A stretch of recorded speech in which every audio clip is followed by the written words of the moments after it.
할렐루야. 네, 이 새벽에 나오신 여러분이 우리 주님의 축복과 은혜가 넘치기를 간절히 바랍니다. 자, 역대상 21장은 이제 다윗 왕이 교만해서 요압 장군에게 인구 조사를 명령하죠.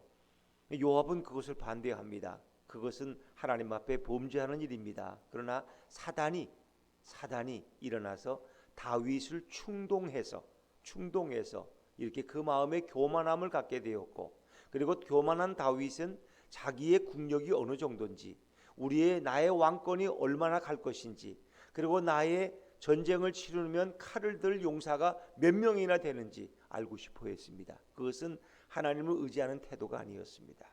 지금까지 훌륭하게 하나님만을 사랑하고 하나님만을 정말 찬양했던 그 다윗이 어느 순간에 그의 마음에 교만이 들어감으로써, 그리고 그 틈을 사단이 비집고 들어와서 다윗으로 하여금 범죄하게 합니다. 그것은 우리 천인간의 타락의 모습과 너무나 똑같지 않습니까? 하나님이 아담과 하와에게, 첫사람 아담과 하와를 만드시고 그들에게 많은 은혜를 주셨습니다. 하나님의 형상대로 창조되었고 그들은 하나님과 정말 행복한 삶을 살았던 그런 에덴 동산의 삶이 아니었겠습니까? 그러나 인간들은 꼭 거기에 실증을 느끼는 것입니다. 내가 뭘 좀 하고 싶다는 겁니다. 나도 좀 하나님처럼 되고 싶다는 것입니다. 인간의 교만은 끝이 없습니다. 결국 그 결과가 인간이 하나님의 명령을 어기고 그가 타락해서 인간에게 죄가 들어오고, 결국 그 에덴 동산에서 쫓김을 당하고, 결국 인간은 죄악과 형벌 가운데 살아가다가 마지막 하나님을 알지 못하고 지옥에 떨어지는 존재가 된 것입니다. 자, 이런 다윗의 타락하는 모습 보세요. 이 타락하는데, 추락하는 데는 날개가 없다고 어마어마한 형벌이 이제 이스라엘 전역에 임하게 되죠.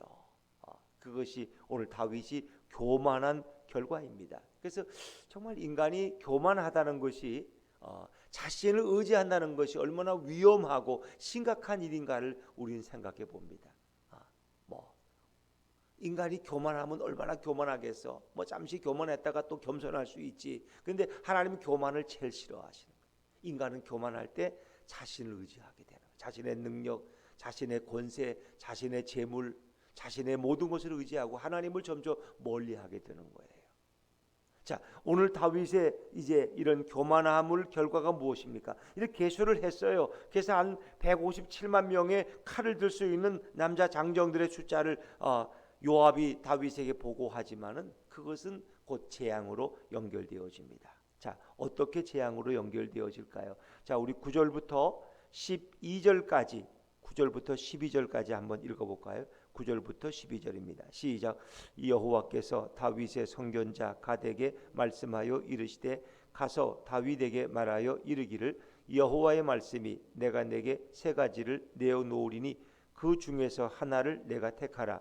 내가 그것을 내게 행하리라 하셨다 하라 하신지라.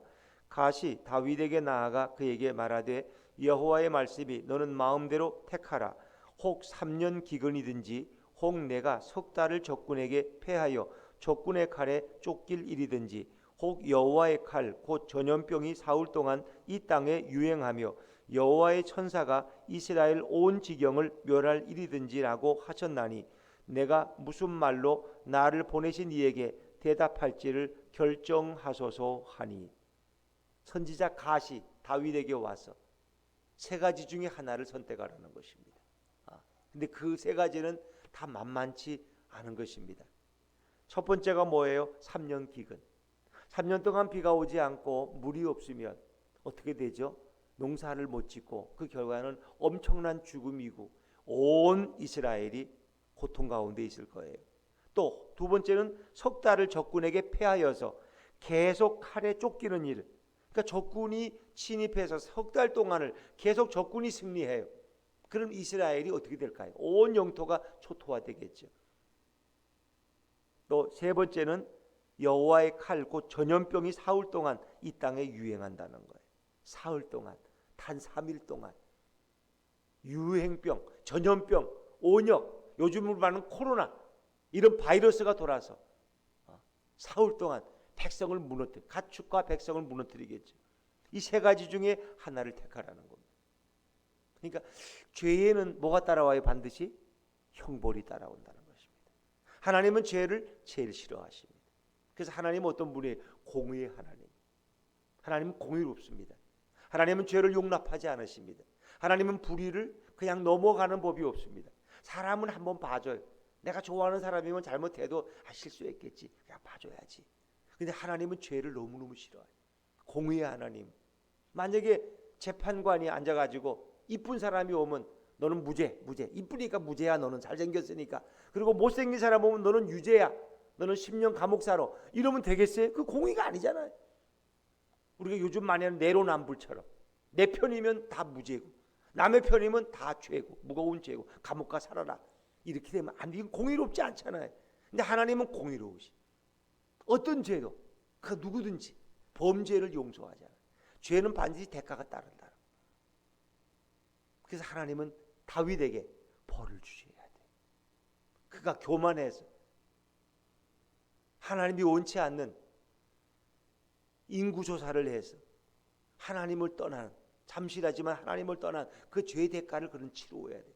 그 죄의 대가가 뭐예요? 세 가지 중에 한 가지예요. 여러분 같으면 뭘 택하셨겠어요? 3년 기근? 3년 동안 비가 안 와가지고 농사도 못 지고 다 그냥 굶어주고 석 달 동안 적군에게 그냥 쫓겨다녀. 그래가지고 온 나라가 초토화되고 온 백성이 왕궁이 다 칼에 넘어가. 세 번째는 전염병이에요. 사흘 동안. 그러니까 얼른 생각하면 다윗이 지혜로 와서 좀 기간이 짧은 걸 택하지 않았을까? 여러분 생각 어떠세요? 기근은 3년이야. 전쟁은 3개월이야. 그런데 유행병, 이 전염병 온역은 3일이야. 3일. 그러니까 제일 짧은 것을 택했다고도 생각할 수 있어요. 왜 다윗이 이런 선택을 했을까? 궁금하지 않으세요? 그래서 그는 그것을 설명합니다. 자, 13절 말씀. 13절. 여러분의 궁금증을 풀어드릴게요. 13절 시작. 다윗이 가세에게 이르되 내가 공경에 빠졌도다. 여호와께서는 긍휼이 심히 크시니 내가 그의 손에 빠지고 사람의 손에 빠지지 아니하기를 원하나이다 하는지라. 그는 하나님은 긍휼의 하나님, 사랑의 하나님이라는 걸 알고 있었어요. 하나님을 너무나 잘 알고 있어요. 다윗의 시편을 보면 하나님의 그 마음과 심정과 속성을 너무나 잘 알아요. 다윗은. 그래서 그는 뭐예요?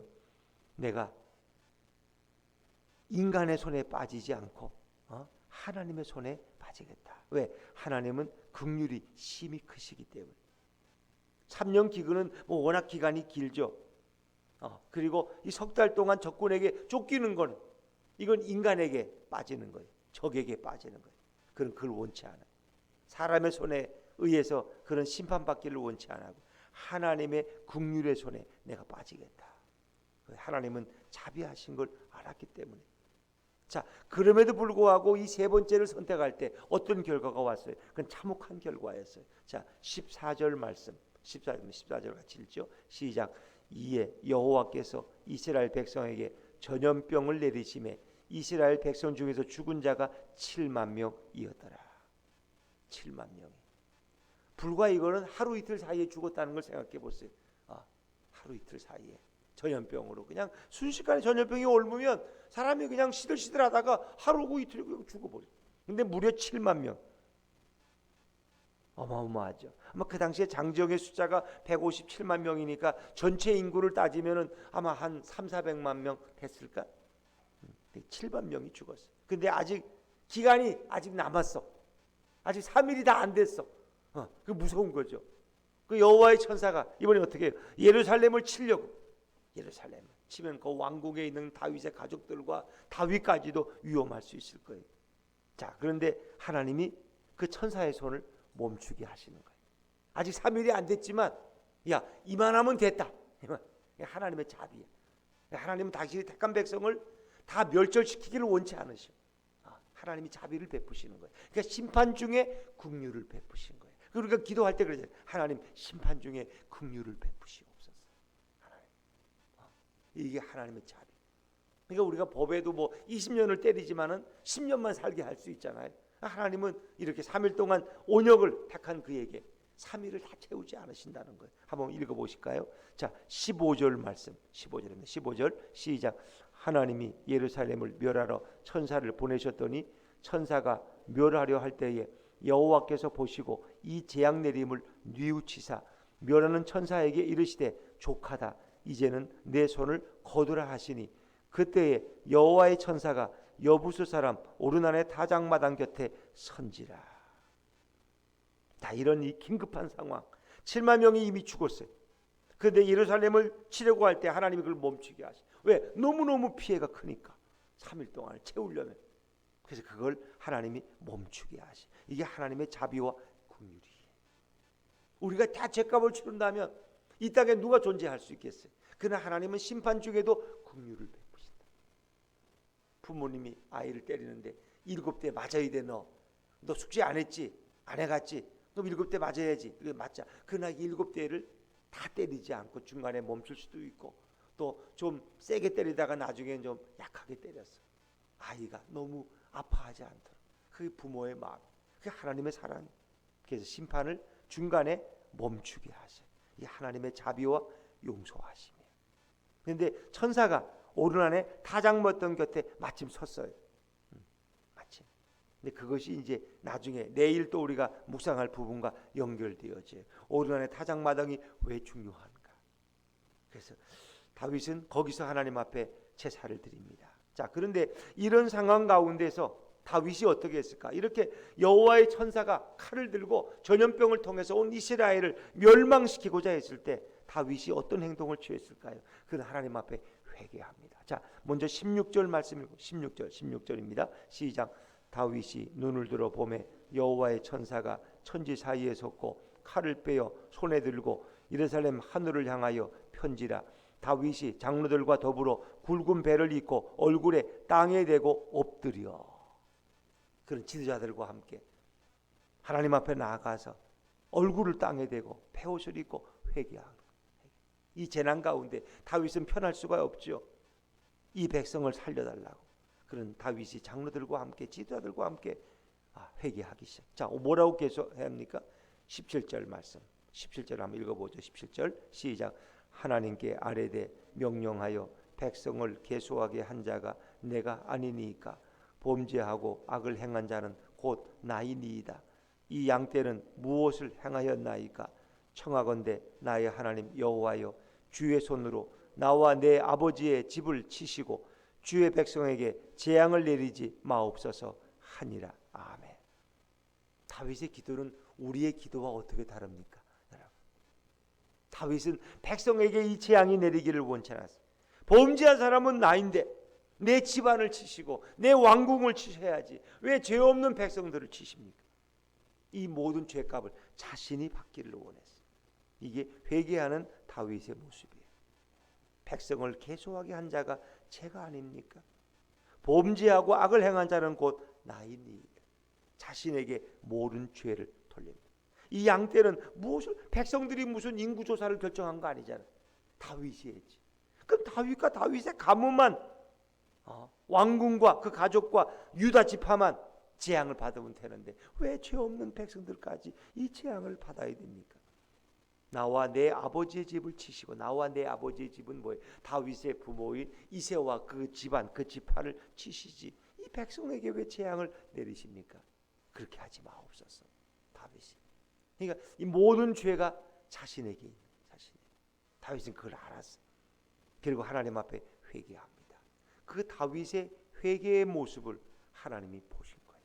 우리가 어제도 읽었지만 8절에 보니까 우리 8절 말씀으로 뛰어가서 한번 다시 읽어볼까요? 8절 위로 가서 다윗이 어떻게 어제도 회개했습니까? 다윗 8절 시작. 다윗이 하나님께 아뢰되 내가 이 일을 행함으로 큰 죄를 범하였나이다.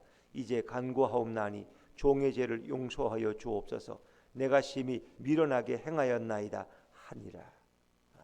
그 다윗의 그 회개가 온역을 멈추게 하지를 못했어요. 온역 세 가지 중에 하나를 택해야 돼. 그 다윗은 세 번째를 택했고 그것이 임하는데 그런 가운데서 다윗은 계속해서 하나님 앞에 회개하고 있는 거예요. 지금 베옷을 입고 장로들과 함께. 저만 징계하시면 되지. 저의 집안을 치시면 되지. 이 죄 없는 백성들이 왜 희생됩니까? 하나님 앞에 자기의 죄를 고백하는 거예요. 여러분, 이 재난을 온역을 이 전염병을 멈추게 한 것이 뭐예요? 회개인 것입니다. 회개. 그러니까 이 시대에 어찌 보면 이 코로나 이 세계적인 지구촌에 다 임한 이 코로나를 멈추게 할 수 있는 방법은 뭐예요? 회개입니다. 회개. 여러분이 볼 때 세계에서 어느 나라가 기도를 제일 많이 할 것 같아요 지금? 그래도 새벽 기도하는 나라는 어느 나라예요?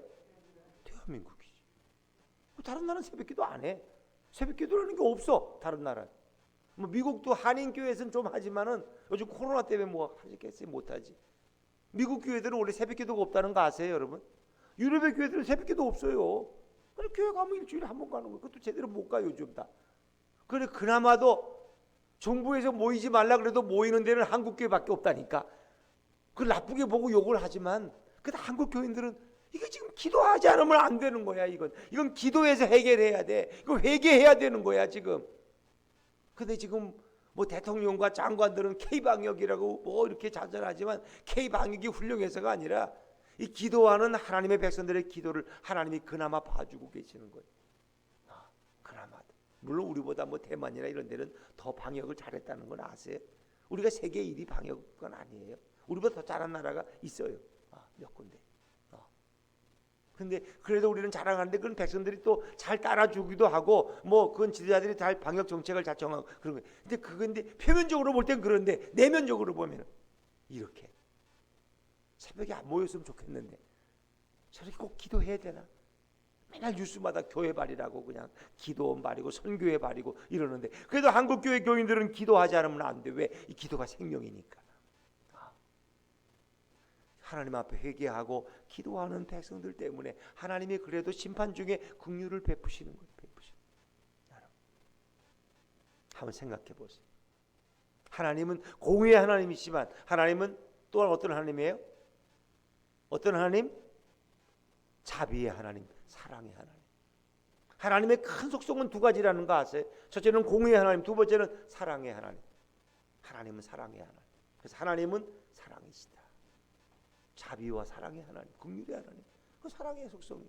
그 때문에 하나님은 이 심판 중에 긍휼을 베푸셔서 예루살렘을 치려고 한 여호와의 천사를 멈추게 하신 하나님께서. 그런데 그 가운데 다윗은 지금도 회개하고 땅에 엎드려서 회개하고 이 모든 내 죄악이고 저를 치셔야지 왜 죄 없는 백성을 치십니까? 하나님의 자비를 금고하고 있는 회개하고 있는 여러분 이걸 아셔야 돼요. 이 모든 재앙을 멈출 수 있는 것은 회개밖에 없다. 저를 한번 따라해 보세요. 재앙을 멈추는 길은 회개밖에 없습니다. 그렇습니다. 그것이 개인의 재난이든 민족이든 한 나라든 그걸 멈추는 길은 회개밖에 없어요. 지금은 온 민족이 회개해야 될 때. 그게 아쉬운 거예요. 그게 아쉬운 거예요. 우리가 배옷을 입고 회개해야 될 때가 지금이에요.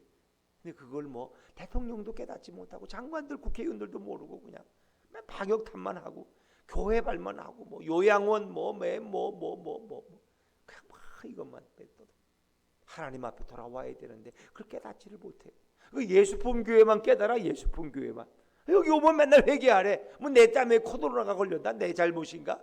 근데 그 하나님 앞에 우리가 회개하지 않으면 안 돼.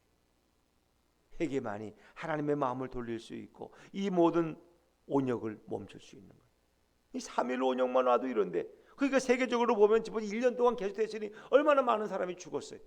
지금 전 세계적으로 한 200만 300만이 지금 죽었어요. 지금 어마어마. 뭐 우리는 뭐 그래도 괜찮아서 그래도 죽은 사람이 뭐 얼마 몇천 명 안 되지만 한 1,700명, 2,000명인가 얼마 안 되지 우리는. 그렇죠? 그래도 근데 뭐 보통 다른 나라 뭐 미국 같은 데는 보통 죽은 사람이 50만에 이르고 뭐 나라마다 지금 어마어마. 회개만이 멈출 수 있는. 근데 이 백성들이 아직도 그걸 깨닫지 못한 거예요. 어떤 분들은 또 그래요. 아니 죄는 그럼 다윗이 졌는데 왜 죽기는 7만 명 죄 없는 백성들이 죽었느냐? 어떻게 생각하세요? 그 7만 명 죽은 사람들은 죄가 있었을까요? 없었을까요? 내가 묻고 싶어요. 여러분 생각이 어떠세요? 죄가 있죠. 죄 없는 사람은 없어요. 그러니까 그 7만 명을 왜 무죄한 그들은 의인들이 아니에요. 하나님이 그럼 누구를 죽이셨을까? 그들도 그들의 죄 때문에 죽은 거야. 물론 다윗도 당연히 죽어야 돼. 근데 하나님이 택한 다윗에게는 다윗은 회개했기 때문에 회개하기 때문에 그는 하나님이 피해 가신 거예요. 그래 다윗은 자기가 죽는 게 낫지. 그 7만 명의 백성이 죽어가는 걸 보니까 너무 가슴이 아파서 왜 저를 죽이시지? 저를 치시지? 그게 더 보는 거예요. 그 부모의 심정이 그렇잖아. 내가 아픈 게 낫지. 우리 아이가 아픈 게 너무 괴로운 거예요. 다윗의 심정은 그런 거예요. 그러면 그 7만 명은 아무 죄가 없는데 죽었느냐? 아니. 그들은 그들의 죄 때문에 죽은 거예요. 그러니까 우리가 늘 이렇게 성경을 잘못 보는 분들이 하나님이 사랑의 하나님인데 왜 가나안 땅에 잘 사는 민족을 가서 왜 다 정복하고 내쫓고 그들을 죽이느냐? 하나님이 무자비하지 않느냐? 이렇게 생각. 아니. 그 가나안 원주민들은 그들의 죄 때문에 죽은 거예요. 그건 이스라엘 백성이 거기 진군 안 해도 그들은 그들의 죄 때문에 죽을 백성들. 왜? 그들은 우상 숭배였으니까. 하나님을 몰랐어요. 그 우상 숭배가 제일 큰 죄라는 거 아세요? 하나님을 모르는 것이 죄 중에 가장 큰 죄예요. 거짓말한 거, 도둑질한 거, 다른 것보다도 하나님을 모르는 무지함이 가장 큰 죄라는 거 아세요? 그러니까 지도자들 중에 하나님을 찾는 사람이 없어. 예전에는 뭐 기근이 오고 이렇게 하면요 국회의원들도 그 신우회가 있다는 거 아시죠? 여야 국회의원들 다 크리스찬들 많아요. 적어도 그 300명 중에 내가 보기에는 한 30%는 다 크리스찬들이에요. 다 장로님, 집사님, 권사님들이야 그분들 다. 근데 지금은 아무도 기도하자는 말 안 해. 왜 기도하자 그러면 욕도 먹으니까. 저것도 크리스찬 아니야? 이런 지금 시대가 그렇게 잘못된 거예요. 국회의원들부터 금식하면서 하나님 앞에 여야 의원들이 모여서 하나님 살려달라고, 우리 국회의원들의 죄가 너무나 크다고, 지도자들의 잘못이 크다고 회개해. 안 하잖아. 왜 그런 말을 못 꺼내? 교회들도 회개하려고 모이지도 못해. 지금 교회 모이지도 못해. 10%만 모이라고 그러고 그나마 문 닫아 걸고 회개를 못해. 회개만이 살릴 수 있는 길이에요. 회개만이 멈추게 하는 거예요. 이 7만 명은 그들의 죄 때문에 결국은 희생당한 거예요. 그리고 다윗은 하나님의 자비의 손에 자신이 빠지기를 원했어요. 그래서 3일 동안의 온역을 택해서 하나님의 긍휼을 입은 거예요. 인류가 사는 길은 회개밖에 없어요. 하나님의 자비의 손에 자신을 맡기는 거예요. 여기에 정답이 있는데 그걸 아무도 얘기 안 해. 예수품 교회만 얘기해. 예수품 교회. 여러분, 우리가 이렇게 새벽에 나와서 하나님 앞에 누가 알아주든 몰라주든 그건 중요한 게 아니에요. 나 한 사람이 오늘 이 역사와 민족을 위해서 우리 가정을 위해 기도하는 것이 얼마나 중요한 일일까. 주님은 알고 계시. 오늘도 우리의 죄를 회개하는 자만이 하나님의 재난을 멈추게 할 수 있고 하나님의 긍휼을 입을 수 있습니다. 오늘도 내 가슴을 치면서 이 모든 것이 나의 죄입니다. 하나님 앞에 통회하고 회개하며 주님의 자비를 구할 수 있는 저와 여러분이 될 수 있기를 주의 이름으로 축원합니다. 기도하겠습니다.